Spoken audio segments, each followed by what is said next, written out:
آسانیاں چاہتا ہے تنگ نہیں کرنا چاہتا۔ اس پوری شریعت کا مزاج ہی اسلام میں دیکھتے جائے کوئی حکم ایسا نہیں جو تنگ کرنے والا۔ ایک آدمی کھڑا ہو کر نماز پڑھ سکتا، کھڑا ہو، نہیں کھڑا ہو سکتا بیٹھ جائے، بیٹھ نہیں سکتا حضور نے کہا لیٹ ہی جائے، لیٹ کر بھی چارپائی پر اپنے آنکھوں کے اشارے سے سجدہ کر سکے۔ آسان دین، تنگی کوئی نہیں۔ رسول کریم علیہ السلام کی حیات طیبہ میں دو آدمی سفر کر رہے تھے، نماز کا وقت ہو گیا، لوگ اول وقت نماز پڑھنے کے عادی تھے، پانی نہیں تھا، دونوں نے تیمم کیا، نماز پڑھی۔ اب وقت کے اندر اندر پانی مل گیا، ایک آدمی نے تو اپنے اجتہاد سے یہ سمجھا کہ وہ مجبوری کی وجہ سے نماز پڑھی، یار وقت ہے، دوبارہ وضو کیا، نماز پڑھی۔ ایک نے بس پہلی جو پڑھی تھی اس پر اکتفا کیا، نہیں پڑھی۔ جب نبی کریم صلی اللہ علیہ وآلہ وسلم سے پوچھا تو حضور نے فرمایا دین تو وہی ہے جو دوسرے نے کیا، کہ دوبارہ نہیں پڑھی، ٹھیک، جس وقت پڑھی تھی اس وقت جو حکم لاگو تھا کر لیا تھا، اس وقت پانی نہیں تھا، اللہ تعالیٰ نے اس کو سود لینا، مگر اس نے اگر دوبارہ پڑھی ہے تو اللہ اس کو بھی اجر دے گا، اس کو ایک نفل کا ثواب مل جائے گا۔ صحیح طریقہ وہ یہ وہی۔ تو اللہ فرماتا ہے کہ یہ حکم جو میں نے دیے ہیں ان کی فلاسفی پر غور کرو، یوں ہی نہیں اندھا دھند میں حکم دیتا۔ مریض اور مسافر کو اگر کہہ دیا دوسرے دنوں تو اس لیے کہ اللہ تمہارے حق میں آسانی کو پسند کرتا ہے، تنگی نہیں دینا چاہتا۔ اب رہی بات کہ پھر ان کو قضاء کا حکم کیوں دیا کہ جب تم تندرست ہو گئے یا سفر ختم ہو گیا تو دوبارہ روزے رکھو۔ وہ فرمایا والے تکملوا العدہ، روزوں میں جو ہے نا برکت، اور اس سے انسان پر جو اثرات مرتب ہوتے ہیں اس میں تقوی اور شکر اور صبر پیدا ہوتا ہے، اعلیٰ صفات، ان کا موقع کیوں ضائع کیا جائے؟ اگر رمضان میں نہیں رکھ سکا تو دوبارہ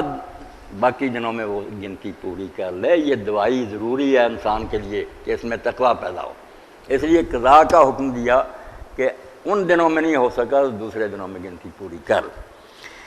اور یہ جو کہا کہ رمضان شریف میں قرآن اترا، جو اس مہینے کو پائے تندرست ہو وطن میں روزہ ہی رکھے، وَلِتُكَبِّرُوا اللَّهَ عَلَىٰ مَا هَدَاكُمْ، شروع کیا ہے جو نا اس میں ہم پڑھتے ہیں تاکہ تم میں تقوی پیدا ہو، اسی پر رہ جاتے ہیں۔ بالکل وہ بھی ٹھیک ہے، تقوی پیدا کرنے کے لیے بھی یہ ٹریننگ ہے، مگر یہاں اس کے کچھ اور بھی مسائل حکمتیں بیان ہوئی کہ رمضان شریف میں جو جس میں قرآن اترا تھا، تقوی تو ہر مہینے میں روزے رکھنے سے پیدا ہو سکتا تھا،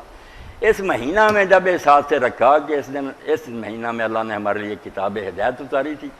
اب اس کا حق یہ ہے وَلِتُكَبِّرُوا اللَّهَ عَلَىٰ مَا هَدَاكُمْ،